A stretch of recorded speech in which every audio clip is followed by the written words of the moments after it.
as I was mentioning, the films like Flight of the Melvin, Parallax, and Red Sand, I'm a contributing VFX artist on all of those, so I try to help out where I can. So enough of that. Here's some of the work that I've done, just on the side. You can't really see it because of the projector, but there are some doozies in there. There's some illustrations of mine. So yeah, I'd love to show you more of the work, but for time reasons, I'm really just going to push on. So what is Intel Studios? And that's actually one of our edit suites. So we actually have a really robust set of edit suites. This is just one of 3, and then we have a really large bullpen area that we work in. So there's a lot of collaboration, and we all get to work together every day, and it's just really great environment to be in. So Intel Studios is Intel's clear choice for media, specializing in video production, animation, graphic design, and webcasting. So we are just Intel's internal media department. So that's what we specialize in. So anything that Intel needs, like internally, we create. Some of our stuff does go externally, but we're comprised of over 40 people, very talented, very creative, very experienced people. We're spread out all over the world. So we have people in Chandler, Arizona, we're actually not based here. This is just one of the locations, but we're based, if we had a headquarters, it's considered Santa Clara, California. We also are in Hillsboro, Oregon, Folsom, California. We have people in Israel, Swindon, UK, and Beijing. So we're a very diverse team of people. So it's great to work with all these people. Usually the question I get when I'm talking to someone about Intel Studios is do you guys create the commercials that you see on TV, like the Madagascar Penguins, the Blue Man Group in the early 2000s, and the Dancing Bunny suits in the 90s? The answer is no. We don't create those. That's not what we do. They actually go to external marketing agencies for those.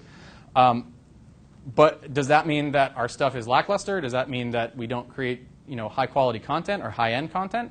Definitely not. Our stuff is really top-notch. Like I said, we've got a group of really experienced people working in our department, and just the videos that we create are so exciting. And a lot of our stuff does actually go external.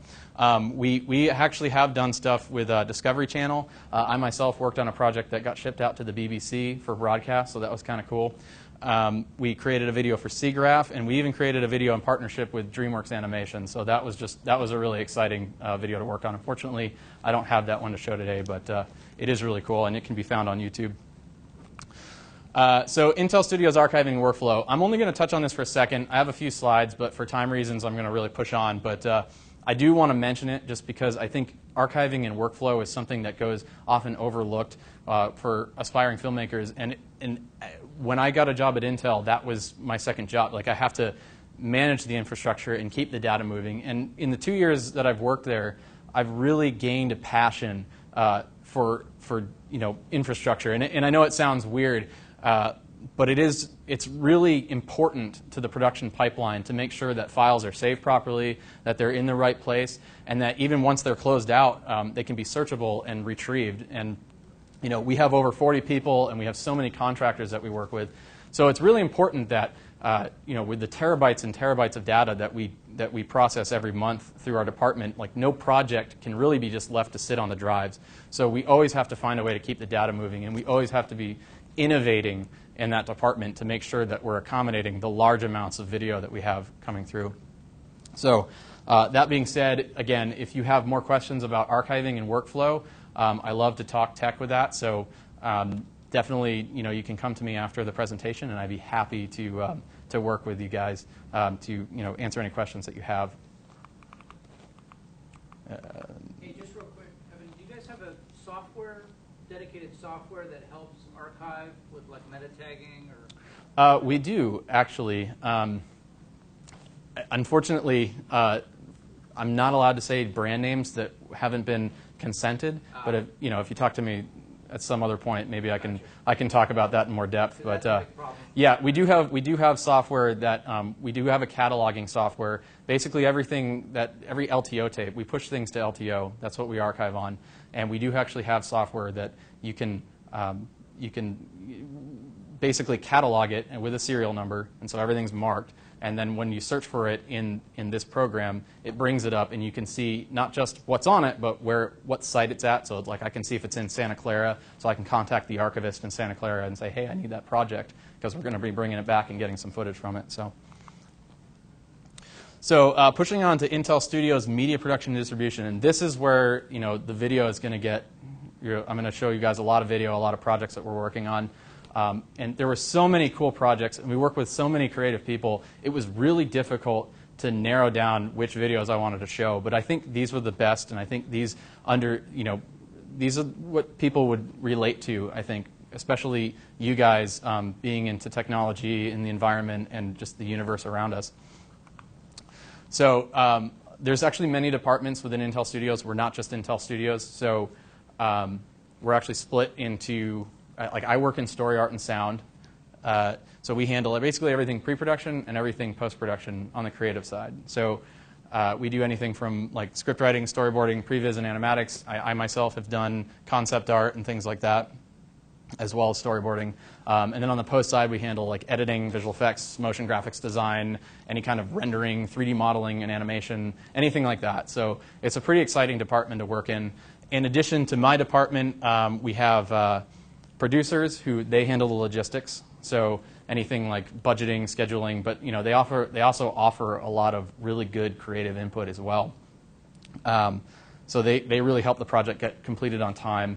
And then we have account managers, and they're really important for bringing the projects in.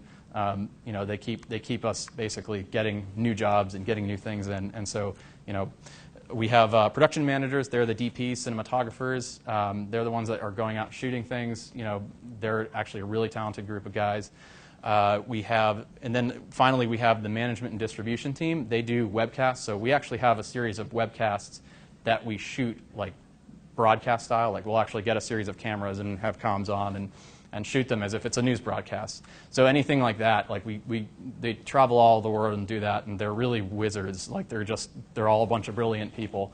So yeah, I mean the great thing about our team is that it's like everybody plays a really important role, and there's nobody that rides on the coattails of anyone else. It's all just really talented, experienced people just collaborating. And if you take any single department out of the mix, you definitely lose something in the team. So it's a great collaborative environment. Here's some just little cartoons I've done for the department. This was a good one. We have a large internal conference called ISMC. We were going to create a stage design for this project. This was actually, so I kind of got to be an Imagineer for a week. Like we wanted to do this projection thing. We didn't end up going with this one, and that's one of the reasons I'm showing it to you. But it was really cool to kind of design the stage and get that environment and see what could be projected. So I kind of, like, it was just getting to use my imagination completely.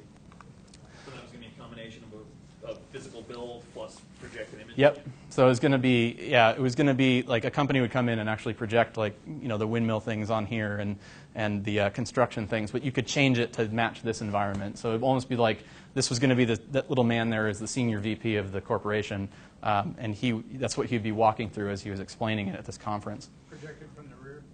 Yeah, it was going to be rear projected, but we actually took a different direction. So. But it was just, this was probably one of my favorite projects I've worked on because it was, I love to draw. So another cool thing that I'm going to mention, you may have heard of this guy. The President of the United States came to speak at our facility, and this is like one of the things that makes me like really proud to be part of this team. Yeah, he came to speak about Intel's part in the economic resurgence and how we create a lot of jobs. And he came to speak at our Fab 42 construction site, which is Intel's largest construction project right now. We're building a new fab, and fabs are what create the chips. So it was just really exciting. He came in January. A lot of my coworkers went and shot that. That was the distribution team that I was telling you about. That's what they specialize in. So they went and shot that, and a few of my coworkers that I work with, they went and attended it. It was just really exciting to have the president here, backing our company. So the first, okay, so I'm going to break into some videos now. First video I'm going to show you, when I first got here, this is not one I worked on because I was brand new to Intel, and they went and shot this, but we actually went to the Cayman Islands and shot underwater footage at the coral reefs. It was shot in 4K. It was shot entirely by us, and the cool thing is that it's not like we went on to like some website and got a bunch of stock footage. Like everything you see in here was shot by us. So it was really exciting to kind of get this opportunity. And anyone that knows me really well knows that I'm like a huge like marine life fan. So like my aspiration is to have my own reef tank built at home. So it was kind of cool seeing how, you know, how we affect the environment on land can actually really affect the environment underwater. So it kind of raised some awareness in that. So let me show you one of those videos.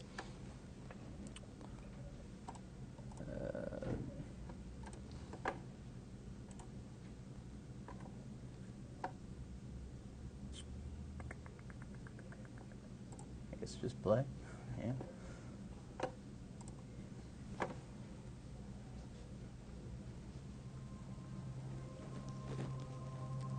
This is a 12-minute video, by the way, so I'm going to show you about 3 minutes of it.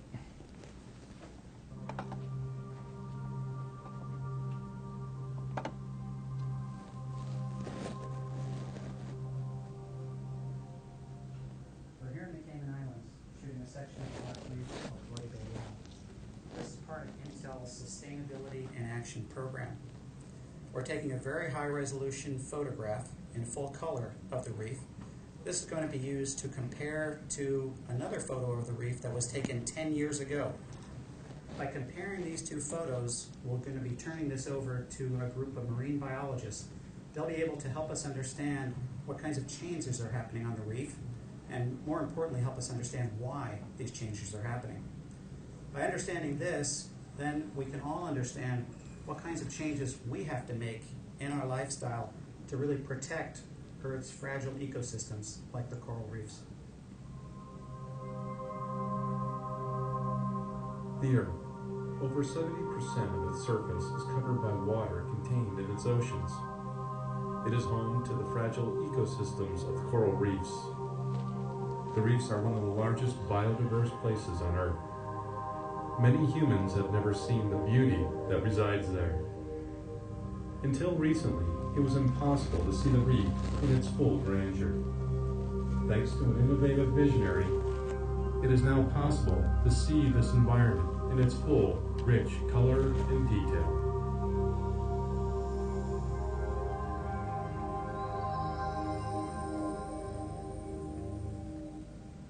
I think seeing this image life-size is more than just creating the emotion of how great of an image this is, or it's a door opening to a new world.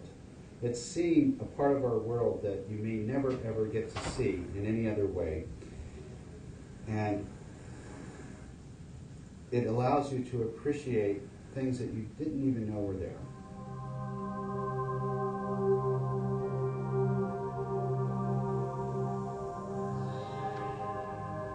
Well, my hope is that people will see these images and want to go investigate the ocean for themselves, or at least will become more aware of what there is to protect in the ocean and how important it is to the rest of the world that we protect the oceans. So I'll stop it there just for time reasons, but so you can see just, you know, we get to kind of do that exciting projects. Let me just bring this back up here. So the next video, and this one was actually a really significant video. The conference I was telling you guys about before, ISMC, that I did the concept design for. So what we ended up going with was we had basically 3 giant screens up on the up for viewing, and there was a 3x1 screen in the middle and 2 16x9 screens on the side. And most of the time, we had the videos would either be duplicated on either side, or we'd just be using one screen at a time. But we were approached to create a video that went across all screens, like it was actually took up all 3 screens to play it. So that's actually a 7-to-1 aspect ratio. We originally said, well, we can probably shoot this on DSLR, and then after a very short amount of time, we decided that DSLRs probably wouldn't cut it because of the detail that we needed and because it was so large. So we ended up deciding on a red epic to go with, And after probably about, we went a little bit further into pre-production and realized that 3 red epics were actually going to be more, that's what was going to get the job done. So we ended up taking 3 red epics and building a rig and just knitting them together. So we're actually shot side by side and then went into post and knitted them together using that. So it was pretty exciting because this is a 7:1 aspect ratio. I wish we could have the actual screens in here, but unfortunately they wouldn't fit. But I am going to show it to you with the aspect ratio, and it's pretty cool.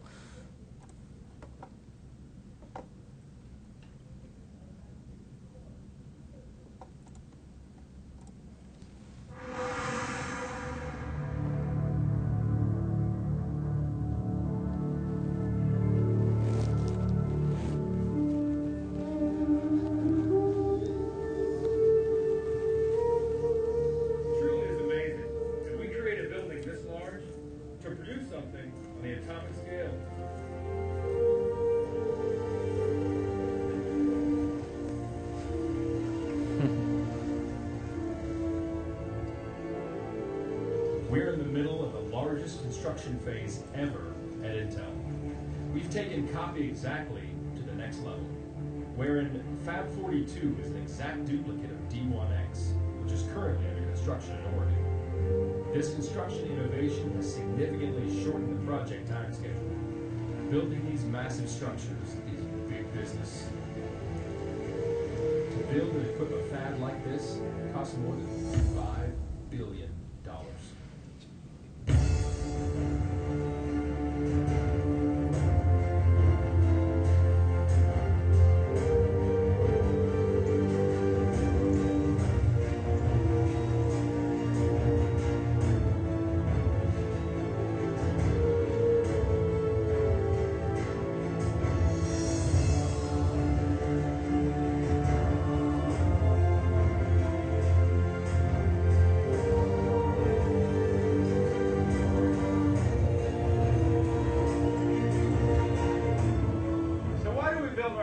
So large. What we create is so small. Well, it's to accommodate the hundreds of tools that are used to produce the massive volume that comes out of all of these factories.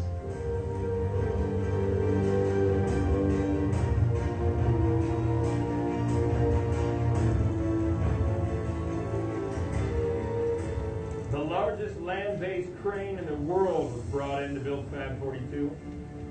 It was needed to lift the huge trusses that support the fab roof. It's capable of lifting 4,000 tons. That's the equivalent of a single payload of 26 blue whales. The has a reach of 750 feet, and the back counterbalance has 3,600 metric tons of sand. It took 256 truckloads to bring it here and 9 weeks to build. Fab 42 in Arizona, D1X in Oregon. Our vital addition to Intel's fab network. These fabs will deliver industry-leading microprocessors with astounding performance gains and a dramatic drop in power consumption. And it all starts right here.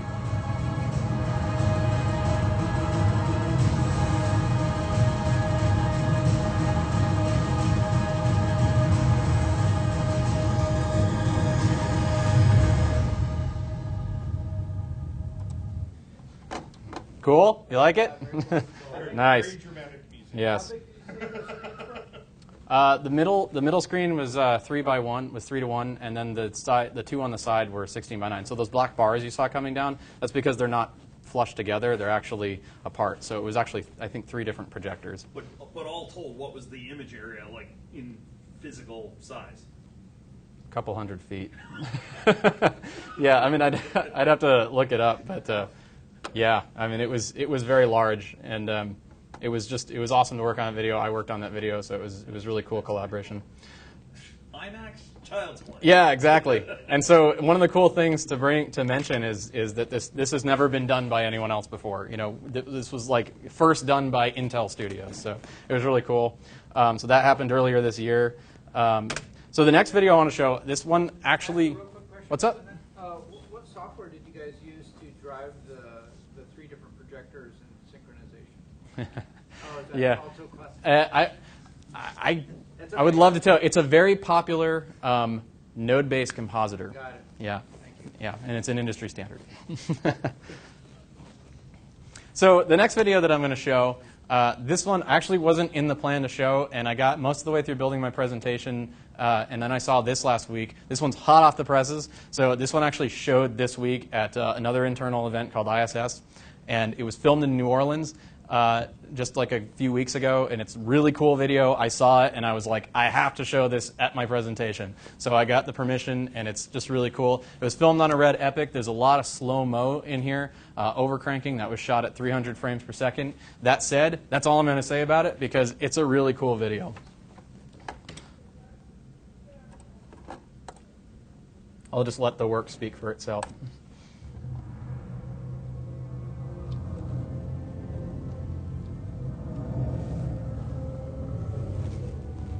Life takes us many places, and everywhere we go, we have choices to make.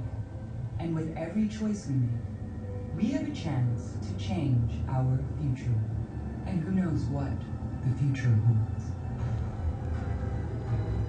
Only time will tell.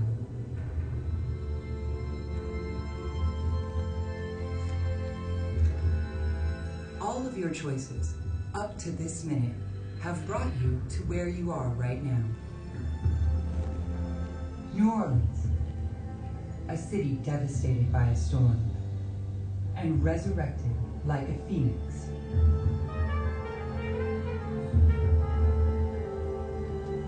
You're here to enjoy the mystery of a city with a haunted history. A city filled to the brim with toe-tapping jazz, heart-stopping entertainment, and culinary delights that can astound all 5 of your senses.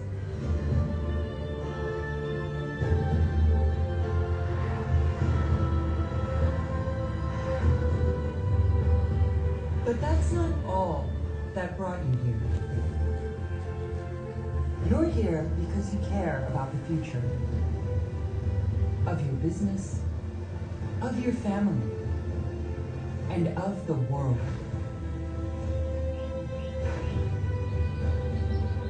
As technology grows, our choices grow, and who knows where each path will take you. We can't see into the future, but with Intel by your side, we can keep you ahead of the curve and help you make choices that are right for you and your business. Because we know that the sky is not the limit. It's only the baseline. Time is precious. Your future awaits.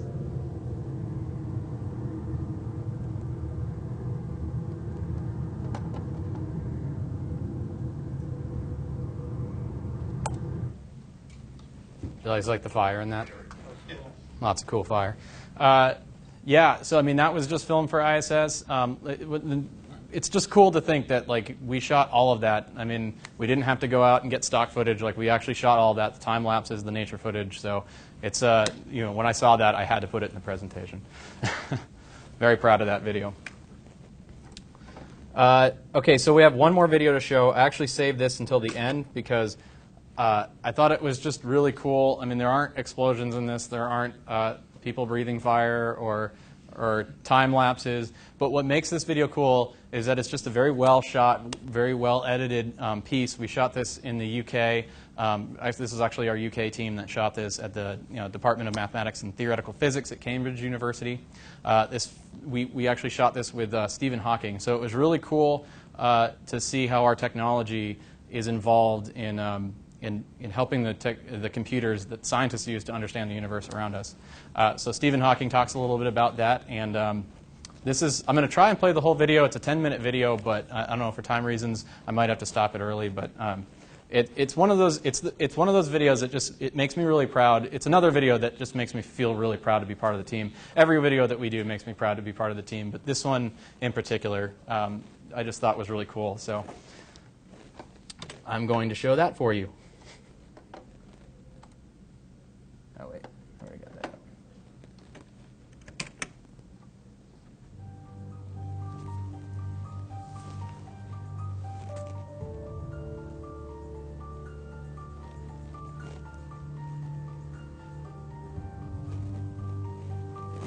The universe we live in is enormous.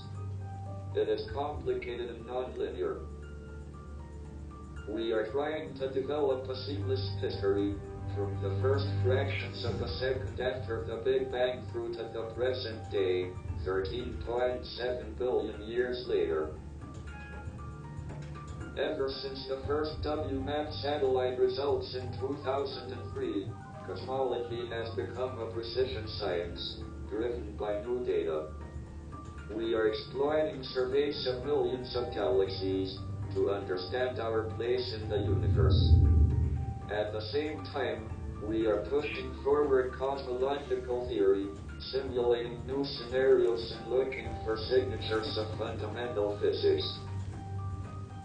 Using the Cosmos supercomputer, we are trying to understand the origin of the universe, what it is made of, and where the galaxies we observe today come from.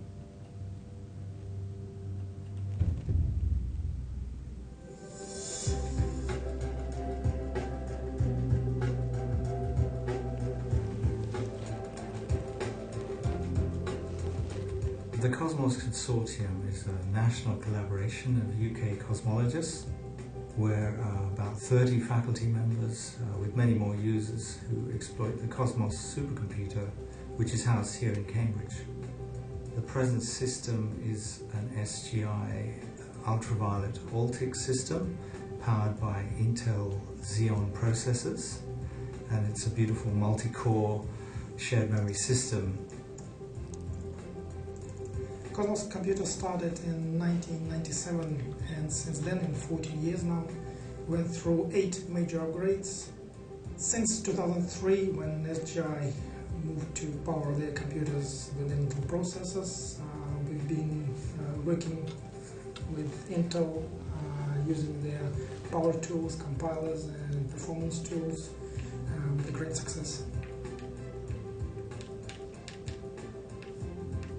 High-performance computing is very important in the field of cosmology nowadays because of data, and this data is in such a great quality. It's impossible to try to make predictions that fit the data by just using pen and paper. 10 years ago, I think that is a prejudice against science done using computers. And I think a lot of it has to do with the fact that people look at it as a black box and think that equations are more elegant. You can solve this with beautiful sets of symmetries and equations. But I think people are turning around, and I can say that because 10 years ago when I was a graduate student, I said I don't want to do computing.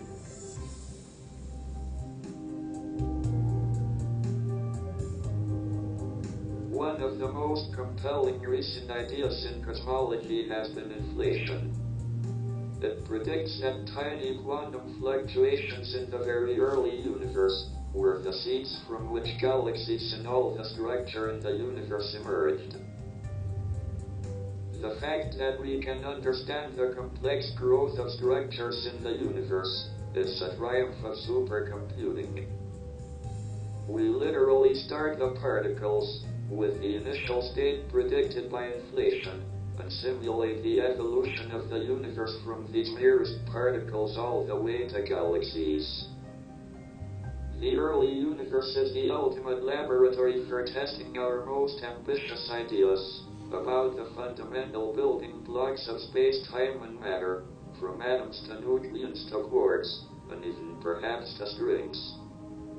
The confrontation between cosmological models and new astrophysical data offers us new insight into the nature of the hot Big Bang and gives us clues about the unification of all the forces of nature.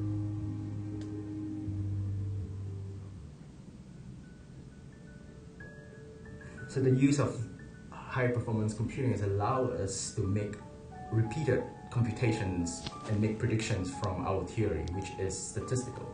So in other words, our theory makes statistical prediction. What it tells you is that if you start with A, I give an ensemble of B. And the use of large supercomputers allow to make many identical calculations with very tiny differences and allow us to actually match that to our data. The equations that we have to explain the universe is so complicated that to solve it, you just need very high performance computing.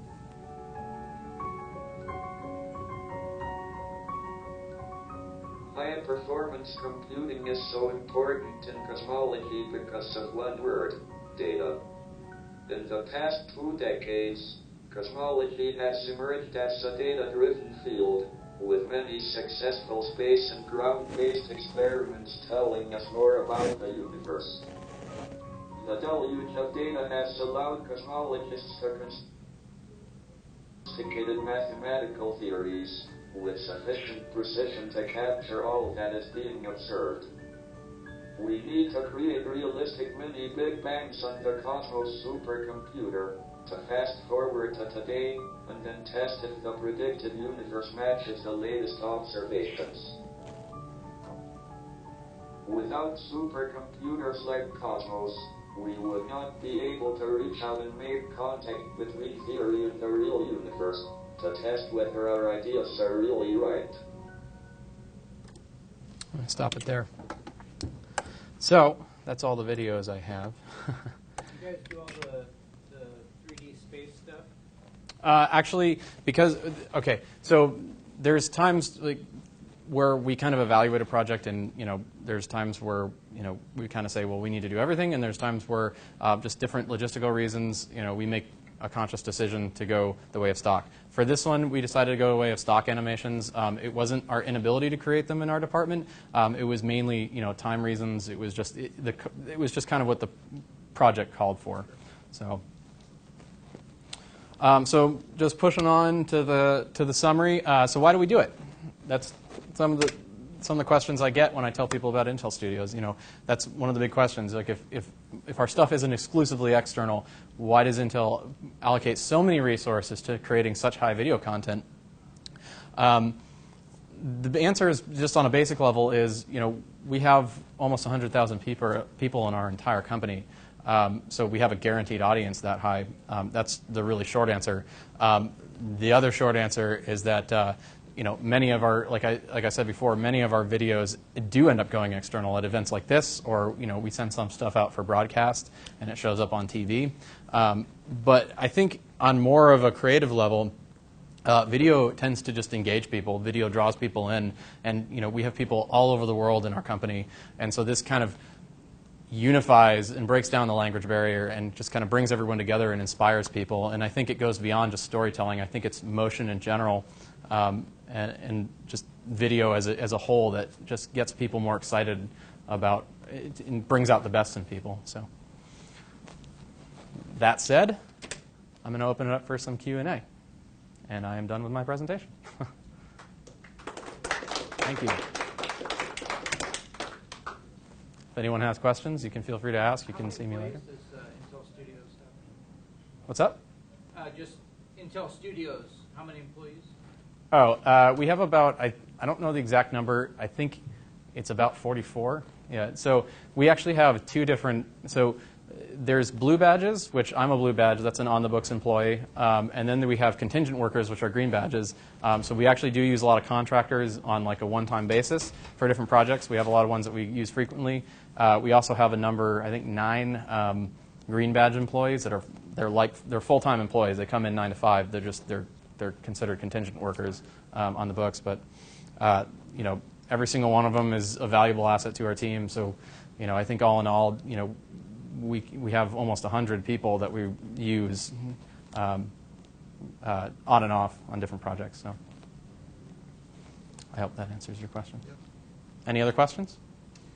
Primary software for editing, compositing, etc.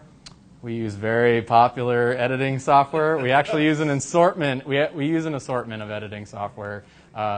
Some Apple-based, some Windows-based. You can't be seen as endorsing one software over another. It's a legal thing unless the company has given us their consent that we can mention them in a in a setting. Yeah. So. Any other questions? What software do you like to use at home? What software do I like to use at home? If you're going to work on a freelance project, or you're working on a project with Paul, what do you typically use? I typically use what do I typically use, Paul? Maya, After Effects, PF Track, Buju, I don't know. Yes, I will answer yes to those Whatever questions. software we're using is generally Yeah. what Evan's I use what I'm asked to use. I use what is asked of me. So, yes, I have preferences at home. Yeah. The corporate culture is actually really cool because it's not like we have to wear suits to work every day. Like that's one of the coolest things. Like when I came in, I saw the guy that interviewed me was wearing shorts and a T-shirt, and I was like, so this guy must be like a rebel or something. No, it's just that's you know, they want everyone to feel comfortable and they want everyone to feel inspired and collaborative.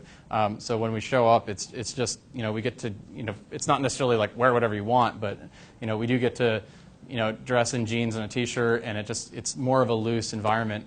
The other cool thing is that it's very, you know, they really want us to learn, so they send us to events. Like we got to go to SIGGRAPH 2011. That's really cool, mainly because, you know, a lot of companies will be like, well, if you want to learn, you got to learn on your own time. And Intel's very passionate about having all its employees learn and grow within the company. So that's definitely something that, you know, I can brag about a bit.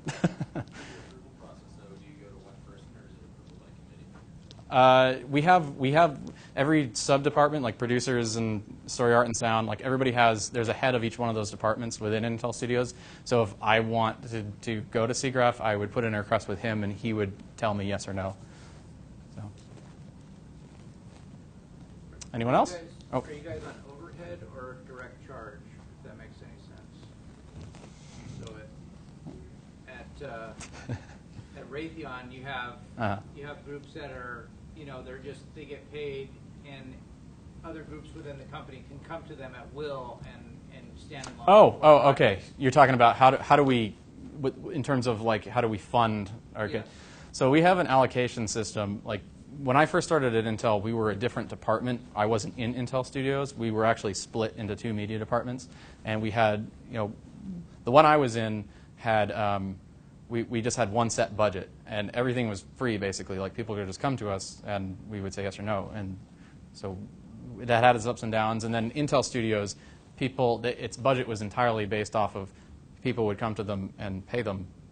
Basically, they'd get money from different departments. Right. Now we have an allocation system where there's so many different divisions and organizations within Intel.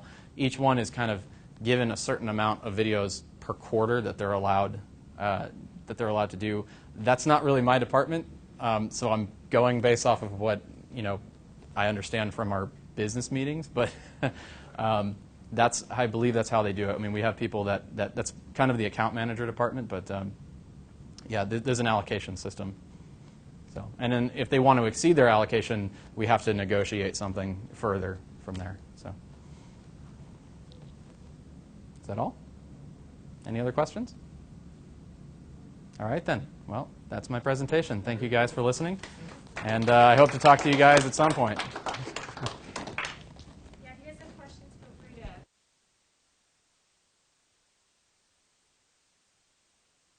I'll be sticking around for probably another 20 minutes to see if anyone has any questions. So, yeah.